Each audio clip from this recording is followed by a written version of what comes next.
दोस्तों आज हमारे पास एक ई रिक्शा चार्जर ईस्टमैन वोल्ट्समैन का जिसका मॉडल नंबर है L1860।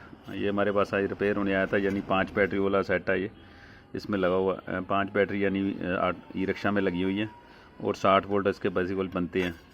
तो बेसिकली ये हमारे पास आज रिपेयर होने आया था। तो बेसिकली इसमें ज़्यादातर इसकी मैं तो सिर्फ आपको थ्योरी बताऊँगा ये कैसे ऑन होता, कैसे इसकी वर्किंग है, क्योंकि इसकी कई वीडियो पहले मैं अपने चैनल पे डाल चुका हूँ।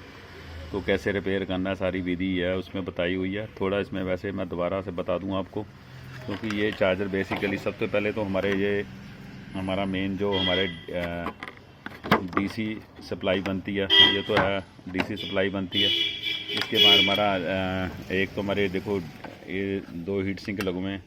एक हमारा अपने एसएमपीएस सप्लाई के लिए, एक हमारा डीसी आउटपुट बनाने के लिए।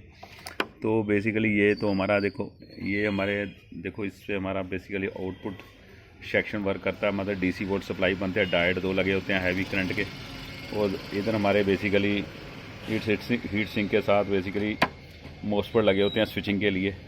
तो यानी ये हाई वोल्टेज की सप्लाई होती है इसमें, हाई करंट की। तो कहने का मतलब हाई करंट की सप्लाई होती है। तो इसमें देखो इसमें उन्होंने एक सर्किट इन्होंने यूज़ किया हुआ है।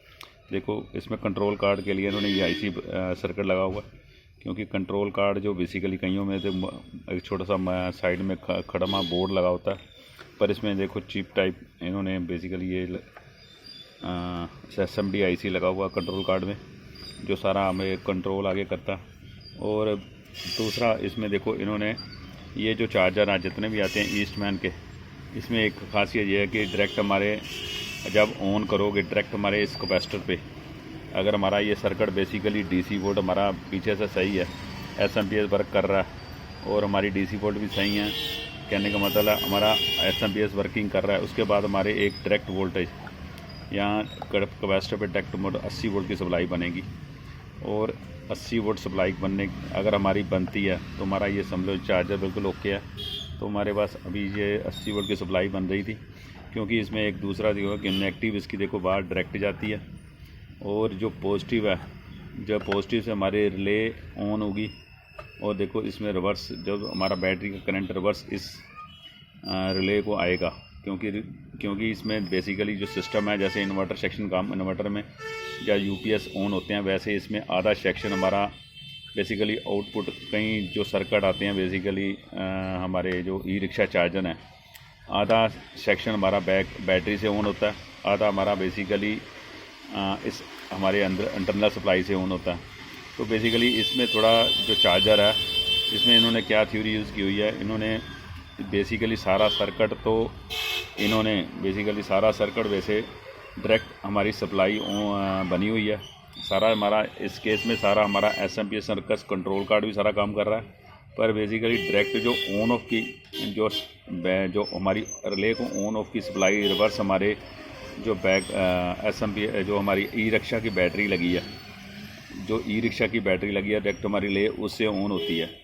ये इसमें एक खासियत है इस चार्जर में, क्योंकि सारे चार्जरों की थ्योरी अलग अलग होती है। क्योंकि इसमें जो नेगेटिव पहले भी बताया कि डायरेक्ट बाहर आउटपुट होती है और पॉजिटिव हमारी रिले से होकर जब हमारा रिवर्स वोल्टेज को मिलते हैं रिले को ऑन होती है, तो हमारा ये रिवर्स वोल्टेज मिलने से हमारी रिले ऑन होती है, आउटपुट मिलती है।